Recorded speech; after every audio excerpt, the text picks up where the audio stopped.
কিভাবে আল্লাহর পথে ফিরে আসতে পারি এবং আল্লাহর পথে নিজেকে ধরে রাখতে পারি। দেখুন, আল্লাহর দিকে ফিরে আসার জন্য দরকার হলো ঐকান্তিক প্রচেষ্টা, সিরিয়াসনেস, দিলের গভীর থেকে মানুষের সদিচ্ছা।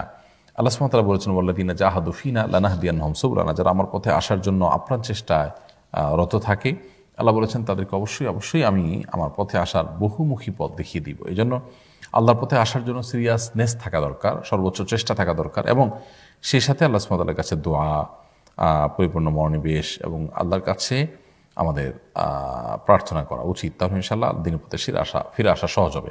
সেই সাথে দিনের পথে টিকে থাকার জন্য আমাদের প্রয়োজন হলো দিনদার মানুষদের একটা ভালো সার্কেল, একটা ভালো পরিবেশ, একটা ভালো বন্ডিং এবং সোসাইটি। এটা যদি আমরা মেনটেন করতে পারি তাহলে দিনের পর টিকে থাকার তুলনামূলক সহজ হয়। সেই সাথে আল্লাহ তাআলার কাছে আমরা দোয়া করবো, আল্লাহুম্মা ইয়া মুকাল্লিবাল কুলুব, হে অন্তর পরিবর্তনকারী, সাব্বিত কলবি আলা দীনিকা ওয়া তাআতিকা, আপনার দ্বীনের উপর, আপনার আনুগত্যের উপর আমার অন্তরকে আপনি স্থির করে দিন, টিকিয়ে দিন, আমি যেন এটার উপর টিকে থাকতে পারি। সেজন্য আল্লাহ তার কাছে দোয়া করব। কোরআনের একটা আয়াত আছে, আমরা সেটা দোয়া করতে পারি, রব্বানা লা তুযিগ কুলুবানা বা'দা ইয হাদাইতানা ওয়া হাব লানা মিন লাদুনকা রাহমা ইন্নাকা আনতাল ওয়াহ্হাব। এই দোয়াগুলো আল্লাহ সুবহানাহু ওয়া তাআলার কাছে আমরা নিবেদন করতে থাকবো ইনশাআল্লাহ, দিনের উপর টিকে থাকার প্রয়োজনে। আল্লাহ আমাদেরকে তৌফিক দান করুন।